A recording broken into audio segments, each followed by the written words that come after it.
வீட்டில் அடிப்படை வசதிகள் என்ன இருக்குது, கழிப்பறை வசதி இருக்கா, குடிநீர் வசதி இருக்கா, அவங்க சமையலுக்கு வந்து எரிவாயு பயன்படுத்துகிறாங்களா, இந்த மாதிரி கேள்விகள். வீட்டில் உள்ள அறைகளின் எண்ணிக்கை எவ்வளவு, ஸோ அப்புறம் லேப்டாப் இருக்கா, மொபைல் இருக்கா, இந்த கொஷின்ஸ் எல்லாம் கேட்குறாங்க. இந்த கொஷின்ஸ் எல்லாம் ஏன் கேட்குறாங்கன்னா, பாலிசி ஃபார்முலேட் பண்ணுறதுக்கு, ப்ரோக்ராம்ஸ் எல்லாம் டிவைஸ் பண்ணுறதுக்கு மெயினாக இந்த கொஷின்ஸ் வந்து கேட்குறாங்க.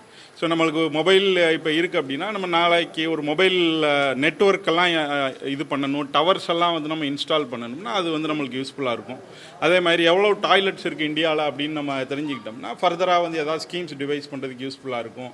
எரிவாயு எவ்வளோ பயன்படுத்துகிறாங்க, எல்பிஜியோ இல்லை பிஎன்ஜியோ பயன்படுத்துகிறாங்கன்னா கேஸ் ப்ரொடக்ஷனை இன்க்ரீஸ் பண்ணுறதுக்கு, அந்த மாதிரி பாலிசி ரிலேட்டடான விஷயங்களுக்கு இது உதவுறதுனால இந்த மாதிரி கொஸ்டின்ஸ் வந்து ஃபஸ்ட் ஃபேஸில் நம்ம கேட்குறோம். டிஜிட்டல் முறையில் தான். ஆமாம், இந்த சென்சஸ் வந்து முழுக்க முழுக்க வந்து டிஜிட்டல் சென்சஸ் தான். அது ஏற்கனவே நம்ம சொல்லியிருக்கிறோம். முன்னாடியெல்லாம் பேப்பர் எடுத்துகிட்டு வந்து மேனுவலாக தான் பண்ணுவாங்க. இப்போ அதுக்கு பதிலாக கணக்கெடுப்பாளர்கள் வந்து மொபைல் எடுத்துகிட்டு வருவாங்க. அந்த மொபைல்லேயே கொஸ்டின்ஸ் எல்லாம் பார்த்து கேட்டுருவாங்க. ஸோ மொபைல்லேயே எல்லாம் ரெக்கார்ட் பண்ணிடுவாங்க. இந்த டேட்டா எல்லாமே நேராக டேட்டா சர்வரில் வந்து சேவ் ஆயிரும். முழுக்க முழுக்க இது வந்து 100% டிஜிட்டல் சென்சஸ். வீடுகளுக்கு தான் சென்று இந்த விவரம்லாம் கேட்கப்படுதா, இல்லை வந்து அவங்களே வேற எங்கேயாவது தவறான தகவல்களை இன்புட் பண்ணுறாங்களா, கண்காணிக்கிறதுக்கு ஏதாவது குழு இருக்கா? இல்லை, இந்த முதல் கட்டத்தில் வந்து நம்ம நிலத்து மேலே இருக்கிற எல்லா ஸ்ட்ரக்சர்ஸுக்குமே போவாங்க. வீடுகளுக்கு மட்டும் நம்ம சொல்ல முடியாது. அது வீடாக இருக்கலாம், ஸ்கூல்ஸாக இருக்கலாம், ஹாஸ்டல்ஸாக இருக்கலாம், பிஜிஸாக இருக்கலாம், ஹாஸ்பிட்டல்ஸாக இருக்கலாம், எல்லா இடத்துக்குமே போவாங்க. எங்கே மக்கள் வசிக்கிறாங்களோ வீடுகளில் மட்டும் 33 கொஸ்டின்ஸையும் கேட்பாங்க. ரிமைனிங் ஸ்ட்ரக்சர்ஸில் வந்து பேசிக்காக ஒரு 2-3 இன்ஃபர்மேஷன் வந்து கேட்டுட்டு விட்டுருவாங்க. இவங்களை கண்காணிக்கிறதுக்கு, கணக்கெடுப்பாளர்களை கண்காணிக்கிறதுக்கு நம்ம என்ன சொல்லியிருக்கோம்னா, கணக்கெடுப்பாளர்கள் ஃபஸ்ட்டு ஒரு ஏரியாவுக்கு போகிறாங்கன்னா ஒரு கணக்கெடுப்பாளருக்கு வந்து நம்ம ஒரு 200 வீடுகள் வந்து கொடுக்க சொல்லியிருக்கோம். 200லேருந்து 250 வீடுகள் வரைக்கும் கொடுக்க சொல்லியிருக்கோம். ஸோ மக்கள் தொகை சார்பாக நம்ம பார்த்தோம்னா ஒரு 800லேருந்து 900 பாப்புலேஷன், ரொம்ப அதிகம்னா ஒரு 1000 மக்கள் தொகையை கவர் பண்ணுற ஏரியாவோ ஒருத்தருக்கு நம்ம கொடுக்க சொல்லியிருக்கோம். ஸோ இவங்க போன உடனே அங்கே இருக்கிற மேபி இங்கே கார்பரேஷன் மாதிரி இருந்துச்சுன்னா அந்த வார்டு மெம்பரு, அந்த ஆஃபீஸர்ஸ் அங்கே யார் இருக்காங்களா, அந்த ஜோனல் ஆஃபீஸர், அவங்ககிட்டலாம் இன்ஃபார்ம் பண்ணியிருப்பாங்க. கிராமப்புறங்களில் போகிறப்ப அந்த ஊர் தலைவர்கிட்ட சொல்லுவாங்க, விஏஓட்ட சொல்லுவாங்க. அந்த ஏரியாவை ஃபஸ்ட்டு போய் பரிச்சயம் பண்ணிக்கிடுவாங்க. ஃபெமிலியரைஸ், அந்த ஏரியாவில் போய் ஃபெமிலியரைஸ் பண்ணி முக்கியமான லேண்ட்மார்க்ஸ்லாம் என்ன இருக்குன்னு பார்த்துட்டு அப்படியே நாங்கள் வந்திருக்கிறோம் அப்படின்ற தகவலையும் கொடுப்பாங்க. ஊர் தலைவர்கிட்ட கொடுக்குறப்ப, அந்த விஏஓட்ட கொடுக்குறப்ப, ஸோ இந்த சென்சஸ் எடுக்க வந்துட்டாங்க, அடுத்த 30 நாள் எடுப்பாங்க அப்படின்ற அந்த இன்ஃபர்மேஷன் வந்து ஆட்டோமேட்டிக்காக போகும். இதை பண்ணுவாங்க. அப்புறம் இவங்களை மானிட்டர் பண்ணுறதுக்கு இவங்களுக்கு மேலே மேற்பார்வையாளர்கள் இருக்காங்க, சூப்பர்வைசர்ஸ் இருக்காங்க.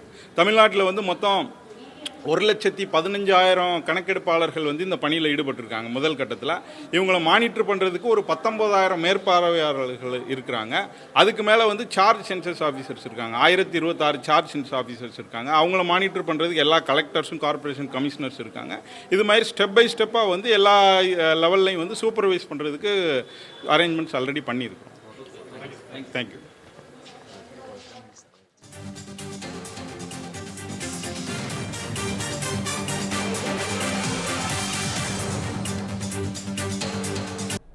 பதிவு செய்து கொள்ளலாம். அவங்களுக்கு ஒரு ஐடி வந்திருக்கும். அது வந்து அவங்க எனுமரேட்டர் 1ஆம் தேதியிலேருந்து ஆகஸ்ட் 1லேருந்து 30 வரலும் வீட்டுக்கு வருவாங்க. அவங்கக்கிட்ட அந்த ஐடியா கொடுத்தாங்கன்னா ஆட்டோமேட்டிக்காக அவங்க ப்ரீவியஸ்லி ஃபில் பண்ணுற டேட்டா எனுமரேட்டருக்கு கிடைச்சிரும். ஜஸ்ட் வெரிஃபை பண்ணிவிட்டு அந்த வீடை கணக்கு எடுத்துகிட்டு போகிறாங்க. அப்படி அவங்க முன்னாடியே கொடுக்கலைன்னா எனுமரேட்டர் எப்படியும் எல்லா வீட்டுக்கும் வருவாங்க.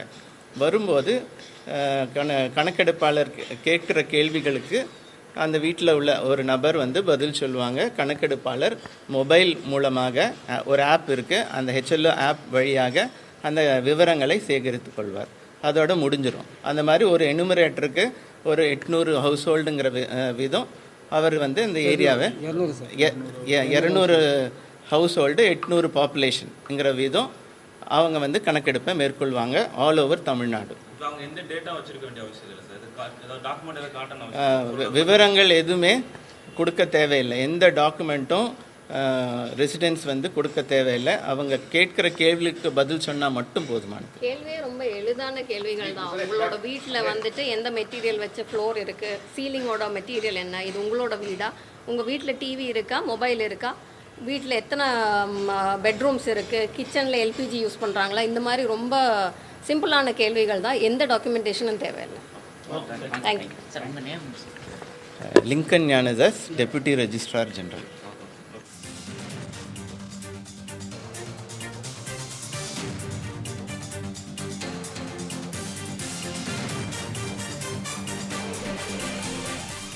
இன்று தொடங்கி ஆகஸ்ட் 30 வரை மக்கள் தொகை கணக்கெடுப்பானது நடைபெற இருக்கக்கூடிய சூழ்நிலையில் இன்று தொடங்கி வைத்து அது தொடர்பான முழு விவரங்களையும் செய்தியாளர் சந்திப்பின் போது தெரிவித்தார். அந்த காட்சிகளை நாம் தற்பொழுது நேரலையாக பார்த்தோம்.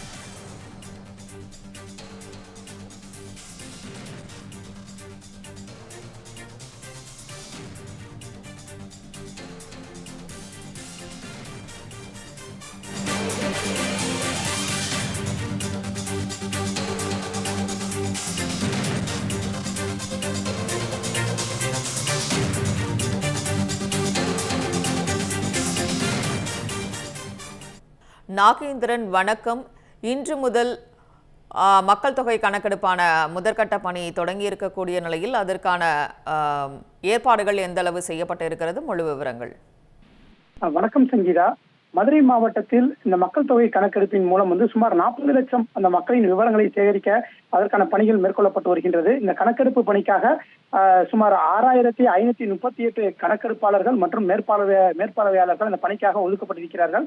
மதுரை மாவட்டத்தில் மட்டும் 5199 கணக்கெடுப்பாளர்கள் நியமிக்கப்பட்டு அந்த களத்தில் நேரடியாக 5160 கணக்கெடுப்பாளர்களும் 888 மேற்பார்வையாளர்களும் இந்த பணிகளை மேற்கொள்ள இருக்கிறார்கள். ஒவ்வொரு கணக்கெடுப்பாளரும் 200 முதல் 250 வீடுகளில் நேரில் சென்று அந்த குடும்ப விவரங்களையும் அவர்கள் பயன்படுத்தக்கூடிய பொருட்களின் விவரங்களையும் சேகரிப்பதற்கான அந்த பணிகளை மேற்கொண்டு வருகிறார்கள். ஒரு மேற்பார்வையாளரின் கீழ் 6 கணக்கெடுப்பாளர்கள் அந்த பணியில் அவர்கள் பணி செய்வதற்கான ஏற்பாடுகள் செய்யப்பட்ட அந்த பணிகள் என்பது நடைபெற்று வருகின்றது. மதுரை மாநகராட்சி மற்றும் மாவட்ட அந்த பகுதிகளில் முதற்கட்டமாக வீடுகளில் கணக்கெடுப்பு பணிகள் தீவிரமாக தற்போது நடைபெற்று வருகின்றது. இந்த பணிகளை மதுரை மாநகராட்சி ஆணையர் கௌரவகுமார் தலைமையில் தற்போது அந்த மதுரை அண்ணா நகர் பகுதியில் நடைபெற்று வரும் அந்த கணக்கெடுப்பு பணிகளை தற்போது அந்த மாநகராட்சி ஆணையர் ஆய்வு செய்து வரக்கூடிய அந்த காட்சிகளை நேரடியாக பார்த்து வருகிறோம். பொதுமக்கள் இணையம் வாயிலாக தங்களது குடும்ப விவரங்களை தாங்களே பதிவு செய்யும் அந்த சுய கணக்கெடுப்பு வசதியும் வழங்கப்பட்டிருந்தது. இதுவரை 35,000 பேர் இந்த வசதிகளை பயன்படுத்தி தங்களது விவரங்களை பதிவேற்றம் செய்துள்ளதாகவும் அதிகாரிகள் தெரிவித்திருக்கிறார்கள். மேலும் சென்னை, மதுரை, கோயம்புத்தூர் மாநகராட்சி புவியியல் அந்த தகவல் அமைப்பு அந்த குழுக்களின் உதவியுடன் வரைபட தயாரிப்பு பணிகளும் நடைபெற்று வருகின்றது. தமிழகத்தில் 3வது பெரிய மாநகராட்சியாக இருக்கக்கூடிய மதுரை மாநகராட்சி அதிகாரிகள் மற்றும் மக்கள் தொகை கணக்கெடுப்பு அலுவலர்களின் ஒருங்கிணைந்த முயற்சியால் இந்த பணிகள் மேற்கொள்ளப்பட்டு வருகின்றது. முதற்கட்ட கணக்கெடுப்பை முன்னிட்டு மொத்தம் 2117 கணக்கெடுப்பு தொகுதிகள் புவியிட அந்த குறியீட்டுடன் பதிவுகள் செய்யப்பட்டு வருகின்றது. அந்த கணக்கெடுப்பின் மூலம் சேகரிக்கப்படும் தகவல்கள் மற்றும் மக்கள் தொகை, வீட்டு வசதி மற்றும் கல்வி, தொழில், வாழ்வாதாரம் உள்ளிட்ட அந்த சமூக மற்றும் பொருளாதார தரவுகளை துல்லியமாக பதிவு செய்வதோடு மத்திய மற்றும் மாநில அரசுகளின் எதிர்கால வளர்ச்சி திட்டங்கள் மற்றும் நலத்திட்டங்களை அறிவியல் அடிப்படையில் திட்டமிட இது முக்கியமானதாக அமையும் எனவும் எதிர்பார்க்கப்படுகின்றது. இன்று முதல் இந்த கணக்கெடுக்கும் பணிகள் தற்போது தொடங்கி இருக்கிறது. அதனை மாநகராட்சி ஆணையர் ஆய்வு செய்து வருகிறார். சங்கீதா, விவரங்களை வழங்கியமைக்கு நன்றி நாகேந்திரன்.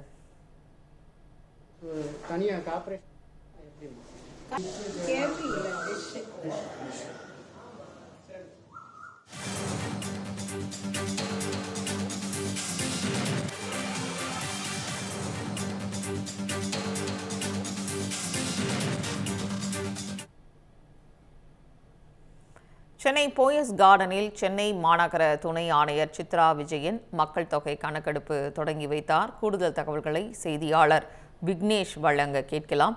விக்னேஷ், வணக்கம். தற்பொழுது மக்கள் தொகை கணக்கெடுப்பானது ஆகஸ்ட் 1 முதல் ஆகஸ்ட் 30 வரை எடுக்கப்படும் என்ற ஒரு தகவலானது தெரிவிக்கப்பட்ட நிலையில் தற்பொழுது சென்னை மாநகர துணை ஆணையர் சித்ரா விஜயன் மக்கள் தொகை கணக்கெடுப்பை அங்கு தொடங்கி வைத்திருக்கிறார். முழு விவரங்கள்.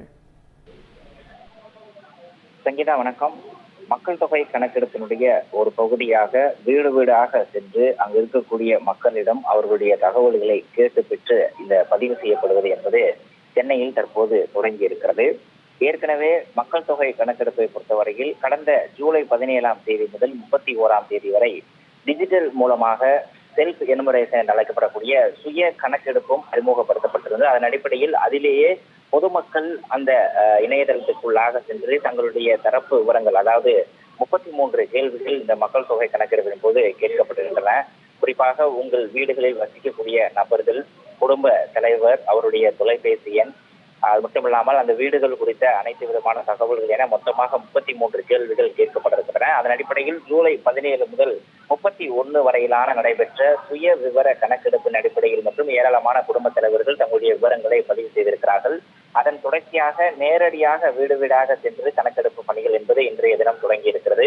வரக்கூடிய 30ஆம் தேதி வரை இந்த கணக்கெடுப்பு பணிகள் நடைபெறும் எனவும் அறிவிக்கப்பட்டிருக்கிறது. அதன் ஒரு பகுதியாக சென்னை போயஸ் காலனியில் இருக்கக்கூடிய வீனஸ் காலனி பகுதியில் ஒரு அடுக்குமாடி குடியிருப்பில் சென்னை மாநகராட்சி அதிகாரிகள் மற்றும் மக்கள் தொகை கணக்கெடுப்பு பணியில் ஈடுபடுத்தப்பட்டிருக்கக்கூடிய அலுவலர்கள் நேரடியாக தங்களுடைய கணக்கெடுப்பு பணிகளை ஈடுபட்டிருப்பதை நம்மால் பார்க்க முடிகிறது.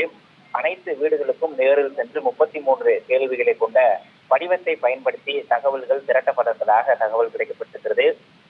அந்த தகவல்கள் தரக்கூடிய பொதுமக்கள் அளிக்கக்கூடிய அனைத்து விவரங்களும் ரகசியமாக பாதுகாக்கப்படும் என்ற ஒரு உறுதியையும் அதிகாரிகள் கொடுத்திருக்கிறார்கள்.